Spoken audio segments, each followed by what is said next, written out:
pensando na verdade, pensando nas coisas que nós temos aprendido, pensando nas preocupações de Jesus e dos apóstolos no início, a maior preocupação de Jesus e dos seus apóstolos no início da igreja era que a palavra, o ensino, a doutrina se conservasse íntegra, se conservasse pura, se conservasse incorruptível. E foram muitos as advertências, foram muitos os ensinos, foram muitos os exemplos que nós vimos na própria igreja do primeiro século, a necessidade de estar firme, preservar o ensino, tomar cuidado com o que é ensinado. Paulo falou com os anciãos lá em Éfeso, né? Tomem cuidado de vocês, se preocupem com a vida de vocês, se preocupem com o bem-estar de vocês, se preocupem com a saúde de vocês, se preocupem com o estado espiritual de vocês, mas também não percam de vista a doutrina, o ensino, aquilo que eu passei para vocês por meio de Jesus. Paulo tinha essa preocupação. E eu vou dizer para você que a palavra doutrina vem do grego, e ela quer dizer didascalia. É um termo, né, que deu origem, inclusive, à didática. Não é isso, Zé Almeida? O Zé Almeida, que é o homem do grego e dos ensinos, né? Tá certo? É isso mesmo? Pois é. E, na verdade, esse termo, né, como o Zé aqui disse, didascalia ou didascalia, representa, quer dizer, o ato de ensinar. Daí, como eu disse, né, que veio a didática, que veio a arte de expressar e ensinar publicamente, que Jesus era um grande mestre para isso, né? Então, a doutrina é aquilo que é ensinado, ok? A doutrina é a instrução que é dada, é aquilo que o Paulo fala ao Timóteo, que de mim, da sua mãe, da sua avó, você foi instruído. Ele recebeu a doutrina, ele recebeu a didascalia, não é? E a palavra doutrina acontece no Novo Testamento pelo menos 21 vezes, mostrando a importância desse termo para a igreja.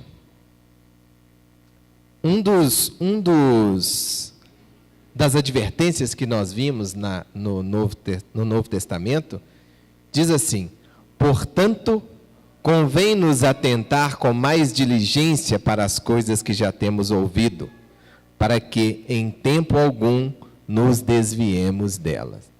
Então, meus irmãos, é importante que você fique atento, é importante que você guarde os ensinamentos, é importante que você reflita sobre as coisas que são ensinadas na igreja, para que isso ache no seu coração, na sua mente, um lugar, né? Que você encontre uma forma de arquivar isso, de uma maneira que você possa acessar esse arquivo no tempo que lhe for conveniente.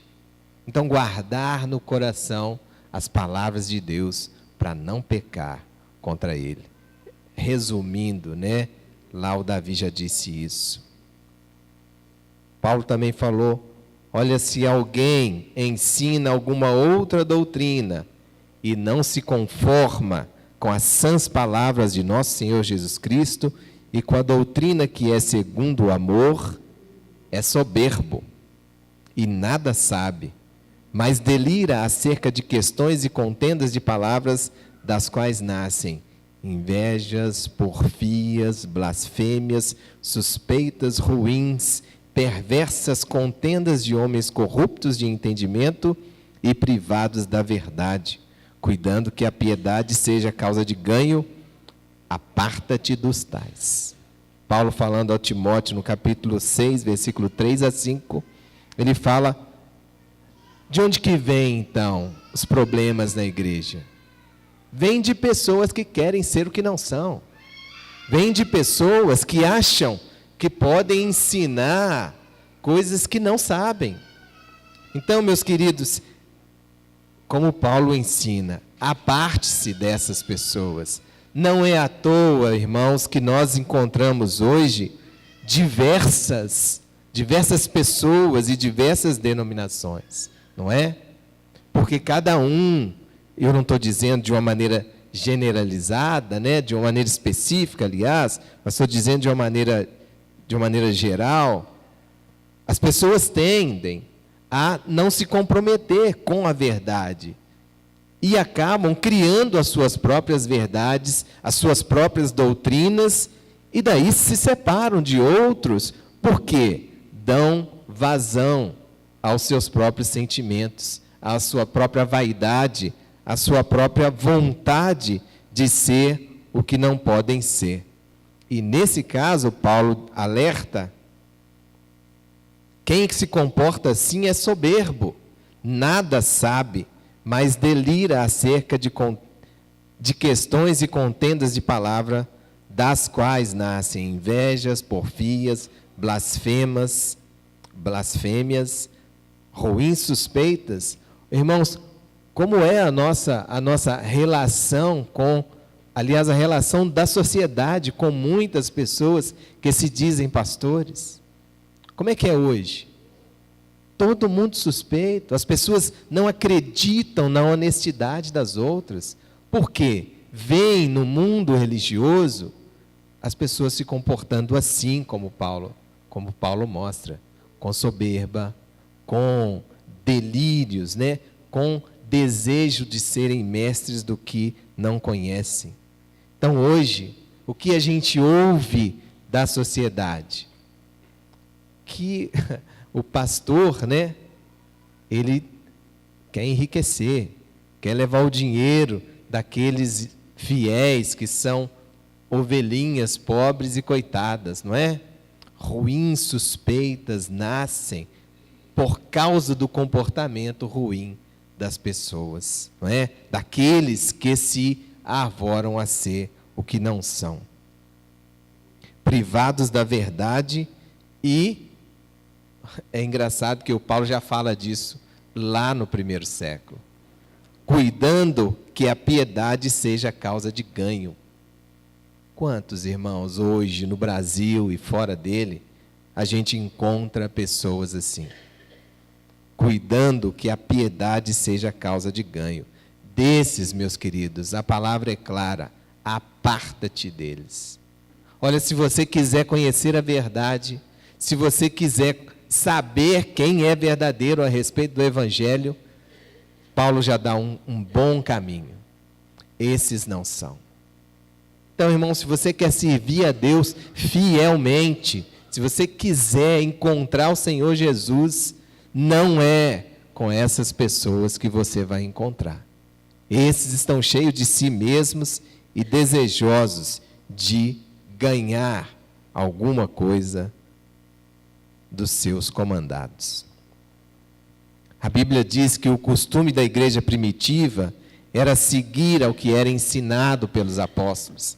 Lá em Atos, no capítulo 2, versículo 42, a gente lê: e perseveravam na doutrina dos apóstolos e na comunhão, e no partir do pão e nas orações. Meu irmão, então, a doutrina, o que é ensinado, é para ser cuidado, é para ter atenção, tem que ter importância na igreja, o ensino tem que ter importância na igreja. Não podemos nos contentar com a televisão ou com as palavras, né, os ensinos fora.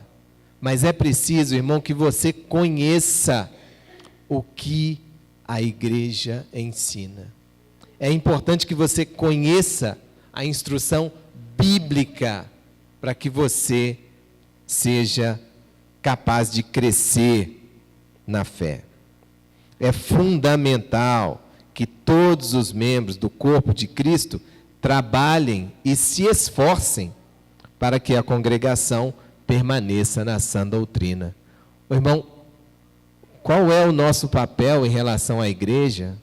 Um dos nossos papéis é estarmos vigilantes para que a igreja não se desvie da palavra. Desviar da palavra significa seguir um outro evangelho. Então, nós devemos estar atentos, é fundamental conhecer a doutrina bíblica. Fundamental. Você que não conhece o que a Bíblia diz sobre possessão demoníaca, se você não conhece a respeito do que a Bíblia diz sobre uma série de assuntos, nós precisamos conhecer, nós precisamos saber como educar os nossos filhos, como nos comportarmos no culto, como fazer o culto que Deus gosta, não é? Os dons milagrosos. Nós precisamos saber a doutrina bíblica para que nós sejamos capazes de identificar qualquer tentativa de desvio na igreja e chamarmos a atenção para isso, não é? Então, você precisa, é o seu papel cuidar que a igreja permaneça na sã doutrina. Paulo, chamando a atenção para essa necessidade, ele diz assim: para que não sejamos mais meninos inconstantes, levados em toda a roda por todo vento de doutrina, pelo engano dos homens que com astúcia enganam fraudulosamente. Antes, seguindo a verdade em amor, cresçamos em tudo naquele que é o cabeça, Cristo, do qual todo o corpo, bem ajustado e ligado pelo auxílio de todas as juntas, segundo a justa cooperação de cada parte, faz o aumento do corpo para a edificação em amor. Eu quero chamar a atenção aqui, com o auxílio de todos, de toda a parte do corpo, não é? Segundo a justa operação de cada parte. Então, meu irmão, você tem papel importante na igreja para que o corpo cresça e aumente e se edifique. E se você não crescer, amanhã você vai estar num outro lugar, que não aqui. Né? E você vai sendo, à medida que você vai ouvindo coisas, você vai sendo jogado para mais longe e para mais longe. Então, não esqueça, né? Fique atento. E atualmente, há uma grande tendência de se aceitar tudo como normal, não é? Tudo é normal. Qualquer pessoa hoje pode ser evangélico, não é? Hoje não é nenhum demérito, não é? Pelo contrário, as pessoas acham assim, é legal ser evangélico, né? É bacana, então todo mundo hoje é evangélico, então tudo é normal. Ser evangélico, mais ainda, deixou de ser sinônimo de integridade de caráter, não é? Por quê? Muitas pessoas têm se mostrado suspeitas. E eu quero convidar você a também refletir sobre o que é feito em muitas igrejas. Hoje, irmãos, qualquer pessoa que numa igreja levanta a mão e faz uma oração, é salva. Eles ensinam isso. E a Bíblia não ensina isso. A Bíblia não ensina essa doutrina. Essa não é a doutrina bíblica. Qualquer pessoa ainda ensinam que Deus, sendo dono de todas as coisas, tem a obrigação de dar tudo que nós pedimos. Não é verdade. A Bíblia não ensina isso. E o pior ainda, ensinam que se nós não recebemos, pode ser porque a gente não está ofertando adequadamente. A Bíblia não ensina isso. Há ainda aqueles que ensinam que devemos cobrar de Deus aquilo que é nosso. Eu vou dizer para você o que eu ouvi de um pastor na internet. Um homem sério, ele dizendo: olha, esse é um dos maiores equívocos que hoje se comete no mundo, que eu vou dizer aqui evangélico. Deus me dá aquilo que é meu, Deus me restitui aquilo que é meu. Ele diz o seguinte: se nós, irmãos, reivindicarmos a Deus aquilo que é nosso, o que nós vamos receber é o castigo. É o castigo eterno, inclusive, de Deus, porque o que nós merecemos é a condenação. O que nós merecemos é sermos jogados no lago do fogo do inferno. Mas pela graça generosa de Jesus, Ele nos tirou de lá. Diz Paulo que Ele nos livrou do império das trevas e nos transportou para o reino do Filho do seu amor. Não é? Ele nos deu vida enquanto nós estávamos mortos. Então, irmão, não peça a Deus o que você acha que é seu. Peça graça, peça favor, peça salvação, peça perdão, peça misericórdia, e Deus vai te dar de uma maneira que não pode ser medido. Há ainda aqueles que se auto-intitulam, né, que buscam, que têm para si os títulos, que buscam muitas vezes, né, estar neles o poder de Deus. Tem um desenho que fala assim, eu não sei se vocês lembram, fala assim, o rei,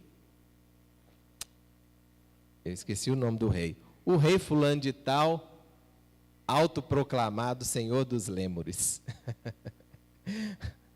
e hoje tem essas figuras, né, que se autoproclamam.